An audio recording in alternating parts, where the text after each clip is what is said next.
అమ్మా గెలిచిన వాళ్ళు పట్టించుకోలేదు మిమ్మల్ని, ఓడిపోయిన మీ లోకేష్ మీకు అండగా నిలబడ్డాడు తల్లి. అమ్మా 25 సంవత్సరాలు మీరు వాళ్ళకి అవకాశం ఇచ్చారే, నేను చేసిన 10 పనుల్లో 10% అన్న వాళ్ళు చేశారా అని గుండె పైన చేయి పెట్టుకుని ఆలోచించమంటున్నా తల్లి.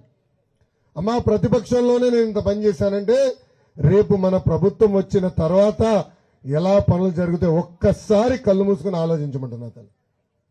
అమ్మా మనకు ఒక అదృష్టం ఉంది, చంద్రబాబు నాయుడు గారు మన ఓటరే, మంగళగిరి ఓటరే. పవన్ అన్న కూడా ఓటేసేది ఎక్కడ, మంగళగిరిలోనే. అంటే ఇద్దరు నాయకులు, ప్రముఖ నాయకులు మంగళగిరిలో ఓటర్లు. మనకి అది అదృష్టమే తల్లి. ఎందుకంటే రేపు దెబ్బలాడి ఫండ్స్ తీసుకురావాలి కదా, మన ప్రాంతాలు అభివృద్ధి చేయాలంటే డబ్బులు కావాలి కదా. ఈ ఇద్దరు నాయకులతో దెబ్బలాడితే మంచి అవకాశం ఇచ్చారు. ఎందుకంటే మీరు ఇద్దరు మంగళగిరి ఓటర్లే, మీరు డబ్బులు ఇవ్వాలని నేను దెబ్బలాడచ్చు. అవునా కదా తల్లి?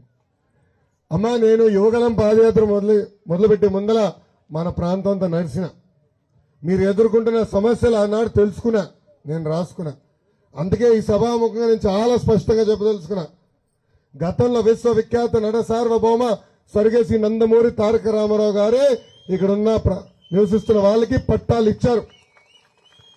ఆయన నేను ఆదర్శంగా తీసుకుని మీరు నివసిస్తున్న ప్రాంతంలోనే మీకు ఇంటి పట్టాలు అందించే బాధ్యత మీ లోకేష్ తీసుకుంటాడని ఈ సభాముఖంగా నేను హామీ ఇస్తున్నా తల్లి.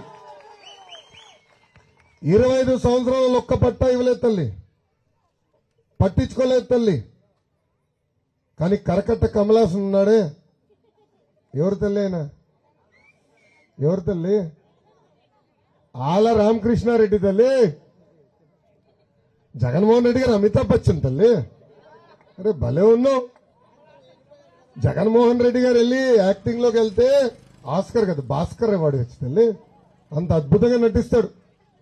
ఆయన నటనకి జగన్మోహన్ రెడ్డి గారి పేరు మీరు ప్రస్తావించారు కనుక ఆయన నటన గురించి ఒక్క మాట చెప్తాం. మొన్న ఒక లాయర్ గారు చెప్పారు, ఇది భలే ఉంది. ఒక నిందితుడిని పోలీసు వాళ్ళు తీసుకెళ్లి కోర్టులో పెట్టాడు.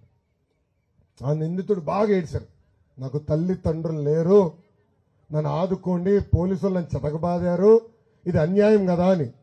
అప్పుడు జడ్జి గారు అన్నారు పోలీసు వాళ్ళు చూసి, ఎందుకబ్బా వదిలేద్దాం, ఏడుస్తున్నాడు ఫోన్ లేని. అప్పుడు పోలీసు వాళ్ళు అన్నారు, భలే ఉన్నారు సార్, తల్లి తండ్రిని చంపింది వీడని.